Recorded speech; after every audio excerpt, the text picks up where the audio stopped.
साहब आपसे कोई वोट की राजनीति कर रहे हैं। गाँवों में लगते मसाइल की अगर बात आती है तो घरों को आपको दिखाना पड़ेगा। मन तो दिखाएंगे या नहीं बता। मौलाना तौकीर रजा के साथ है या नहीं है? मौलाना ठीक है सर। ये आज दामोदर पार पे आज एकत्र हैं सभी लोग। आज दरअसल हज़रत मौलाना तौकीर रजा साहब के निर्देश पर पहली बार मैं कहूँगा हिंदुस्तान के अंदर मौलाना तौकीर रजा साहब के निर्देश पर बांग्लादेश में हो रहे हमारे हिंदू भाइयों के खिलाफ जो ज्यादती हो रही है उसके खिलाफ हम लोग यहाँ पर खड़े हुए और उसी के साथ साथ संभल में जिस तरीके की घटना घटी है और वहाँ का जो पुलिस और प्रशासन का रोल रहा है उसके खिलाफ हम लोग आज इकट्ठा हुए और महामहिम राष्ट्रपति महोदय को विज्ञापन जिलाधिकारी महोदय के माध्यम से दे रहे हैं और हम ये मांग कर रहे हैं कि किसी भी तरीके के किसी भी समाज के किसी भी समुदाय के लोगों को उनके सेंटिमेंट से ठेस न पहुँचे। लोग जिस तरीके से वहाँ पे पुलिस प्रशासन ने काम किया है वो बिल्कुल एक पक्षीय काम किया और आज हिंदुस्तान को उस स्थिति पर लाकर खड़ा कर दिया कि आज जो हालात पैदा कर दिए वो सिर्फ मंदिर मस्जिद हिंदू मुस्लिम ये बातें हम लोग चाहते हैं कि हम तमाम लोग इससे बढ़कर इंसानियत के लिए बोलें और आपसी भाईचारे को जगाने की कोशिश करें।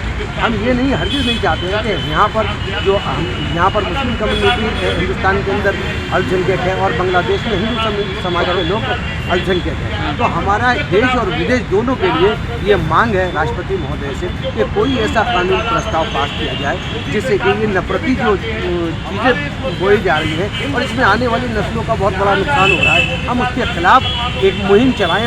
हम लोग आज आप देखेंगे हमारे धरने प्रदर्शन में सम्मानित हिंदू भाई लोग भी यहाँ पर आए हैं और मैं चाहूँगा कि आप अपने चैनल से उनकी भी बाइट लें।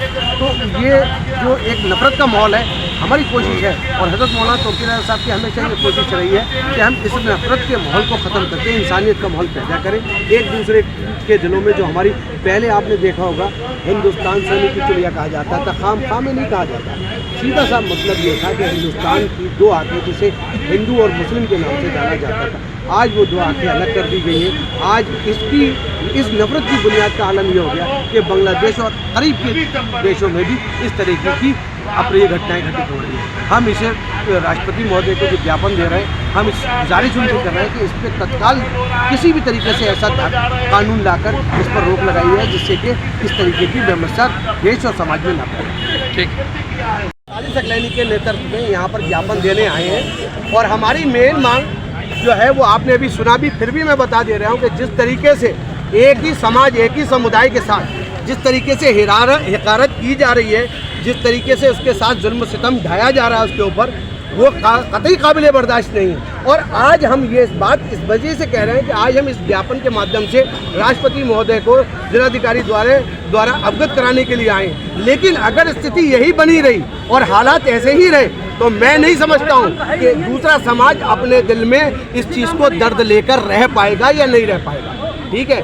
दूसरी चीज़ संभल में जिस तरीके से बर्बरता बढ़ती गई है जिस तरीके से पुलिस के द्वारा पार्टी बनकर काम किया गया है उसकी हम कड़े शब्दों में निंदा करते हैं और ये शासन से मांग करते हैं केंद्र से और उत्तर प्रदेश सरकार से हम ये मांग करते हैं कि उन तथाकथित गोली चलाने वाले अधिकारियों को और जिन्होंने ये निर्देश दिया उनकी बर्खास्ती का काम किया जाए।